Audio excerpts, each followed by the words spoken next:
Rodrygo to Arsenal transfer hijack is on. Who is trying to hijack this transfer?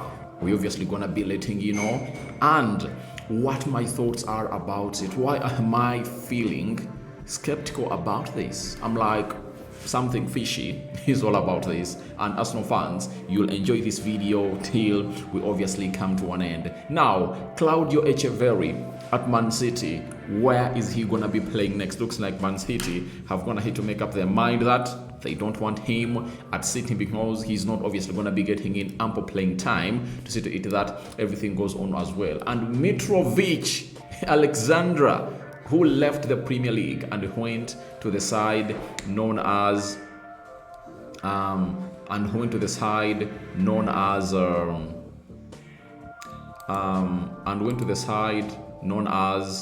the Saudi Pro League. It looks like he's set to return to the Premier League. So guys, thank you very much for obviously coming in through. This is Rokani David onto the Rokani Media Football. Hope you guys are really having fun. Continue to subscribe because we want you guys to obviously come in plenty and really see to it that we hit 30,000 subscribers. How do you subscribe? Lower right bottom corner is the place to be. Smash the black button that has the word subscribe. After smashing it, hit the notification bell. That will enable you get notified every time I upload a video onto this beautiful channel of ours. Not so, guys?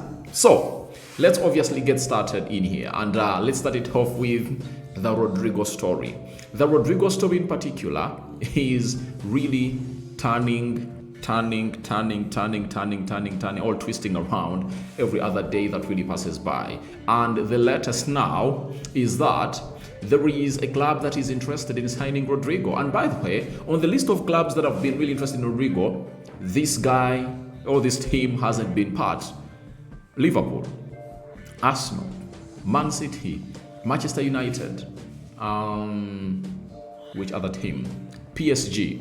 Those are the 5 teams that I knew had gone ahead to pick what we call concrete interest into a player known as Rodrygo.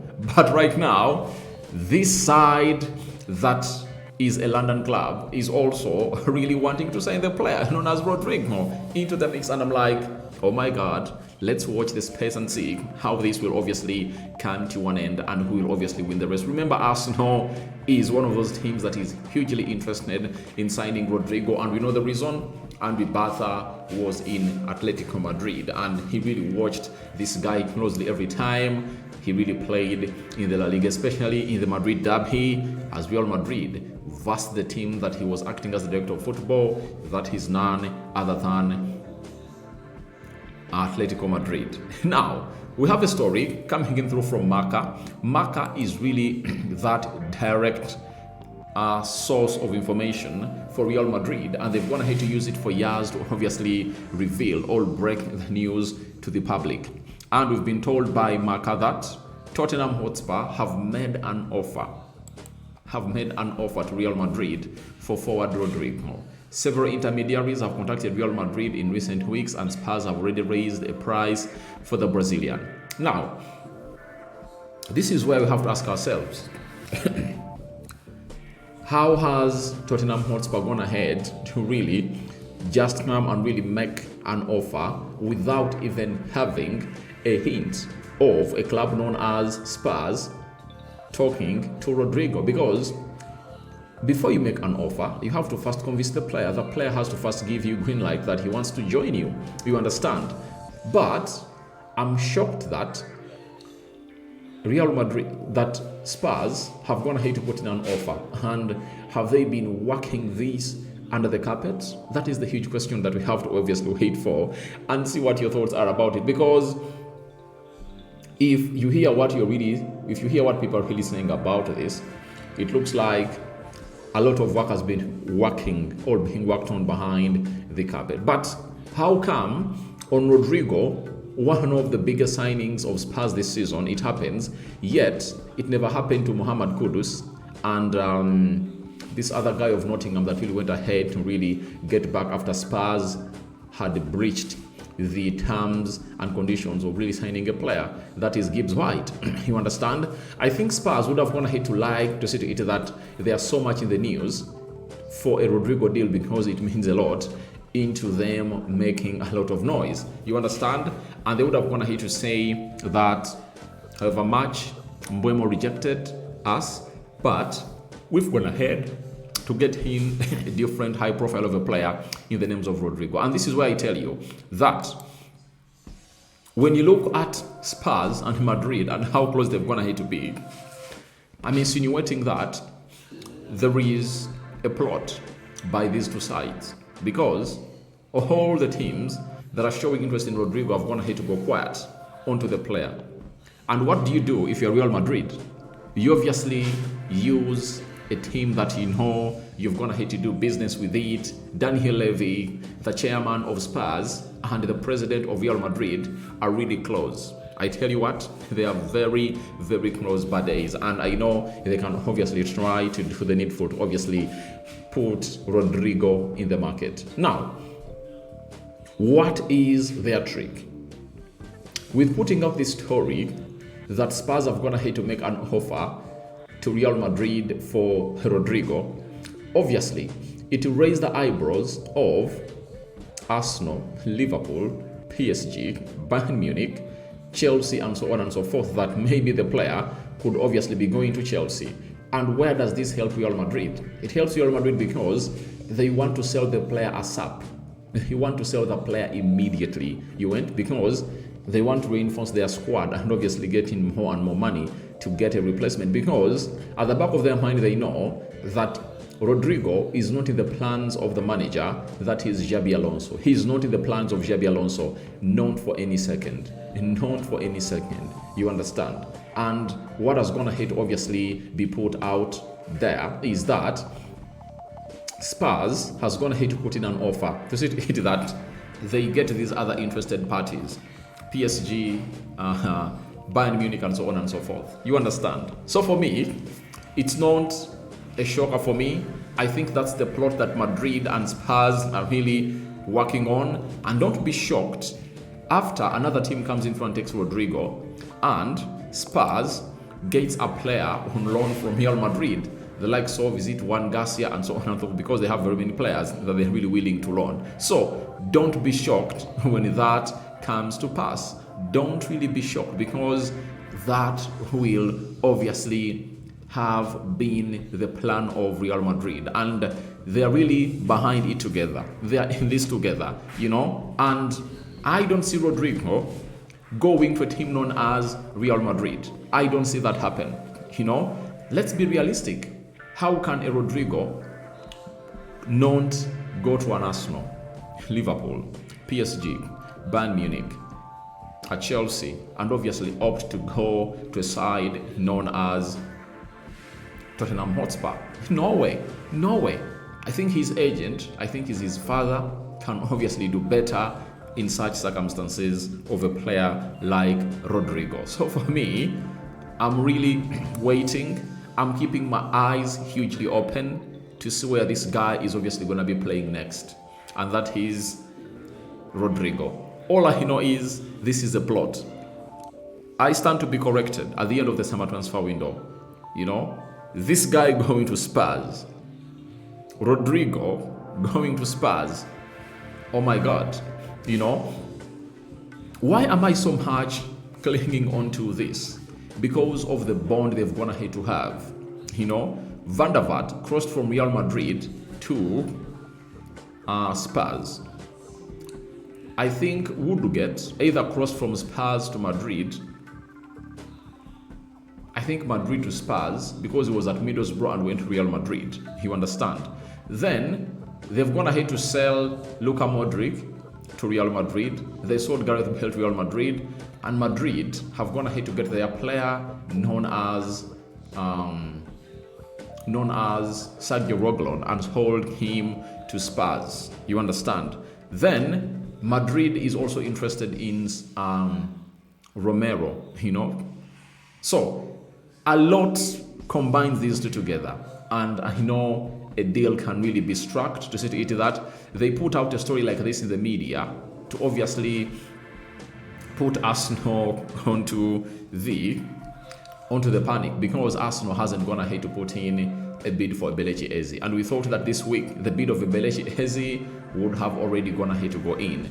But looks like Spurs are really hijacking the Rodrygo transfer to Arsenal. And we wait, guys. Let's wait and see how that will pan out. But I'm telling you the truth, I think business is not as usual in there. Let's go to a player known as Alexandra Mitrovic. Mitrovic left the Premier League in the season of 2023. That is, was it the summer or the winter transfer window? One of those. And he went to Al Hilal. And guess what? Jacobs Ben has told us that Alexandra Mitrovic's future remains open. Al Hilal striker likely to be made available should Darwin Núñez arrive. Mitrovic was informed before the Club World Cup another striker was incoming. Al Hilal open to loan and permanent offers.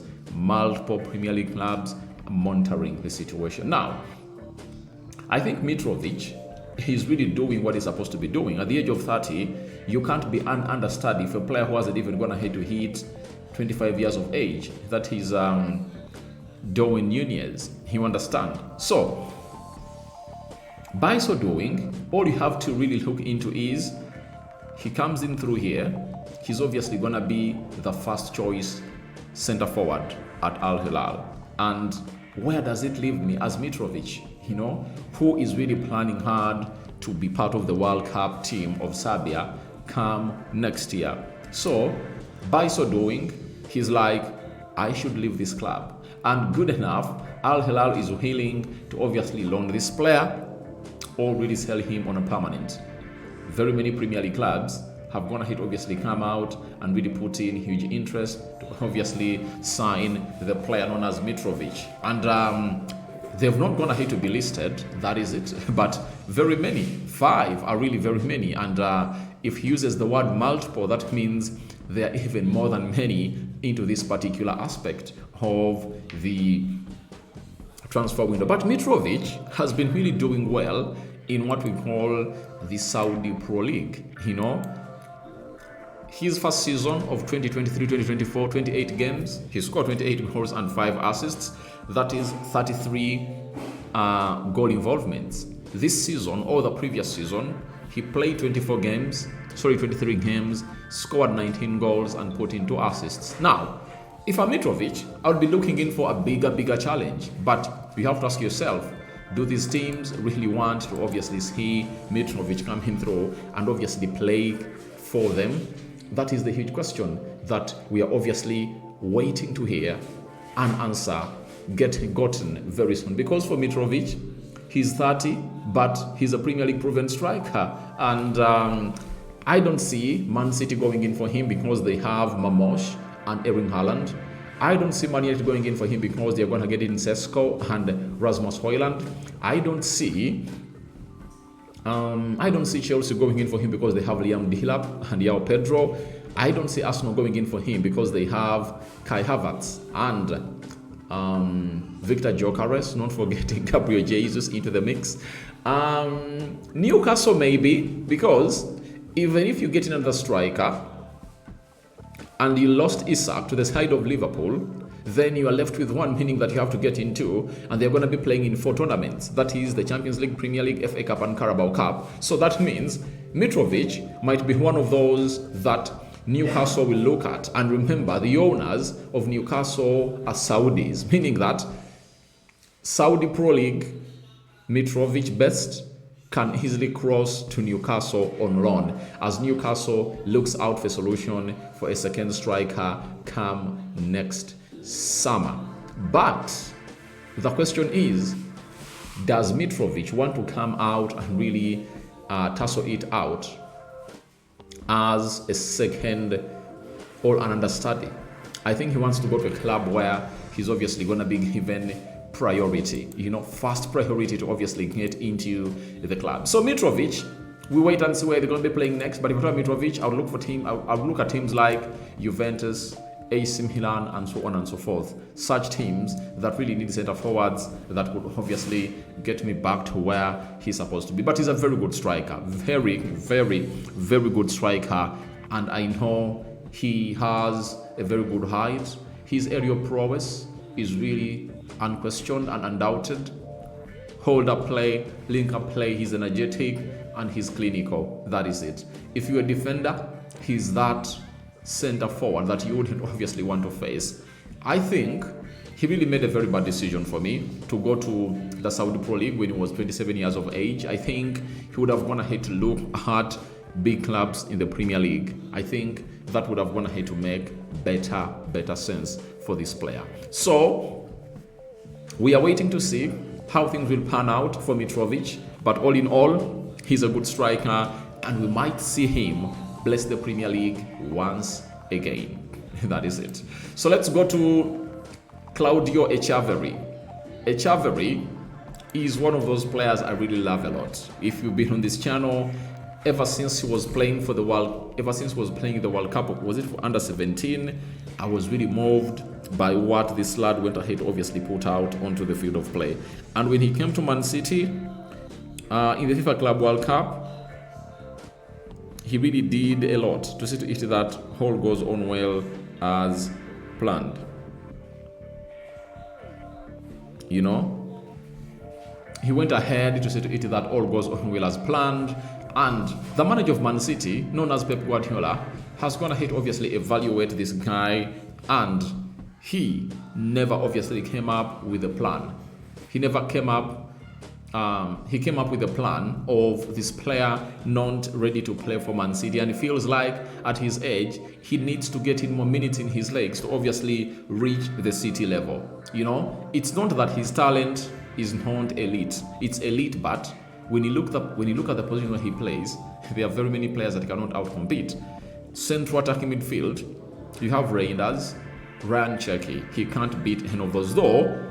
In years to come, he looks like he's going to be a much more better player than them, but he needs a side that will develop him. And this is where Jordan tells us that Claudio Echeverri on loan to Girona is not on the cards, with the preference being a loan to a Premier League side if he does leave Man City this summer. Sources close to the player believe a temporary move is needed to ensure he plays enough. That's what you're really getting in through from his side, known as Jordan. So, in my understanding, I would obviously take Claudio Echeverri in the Premier League. You understand? I would really take him into the Premier League because I believe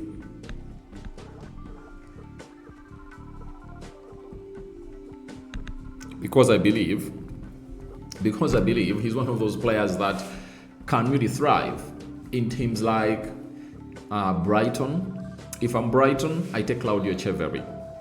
If I'm Crystal Palace, I really do. Nottingham, I do. But the team that I think would obviously go in for Claudio Echeverri is a side known as Newcastle. I believe he can do a very good job. But I think Echeverri and his entourage are looking at sides that are really willing to obviously get them a starting spot into their starting 11. And that means they need to obviously put him to teams like Crystal Palace because they are losing Ebelechi Eze and they lost Olise, and I know that player can really thrive well that side. Even look at teams like Leeds that have just gone ahead to be promoted in the Premier League. I think they can obviously put in a very huge performance in there for this kind of player.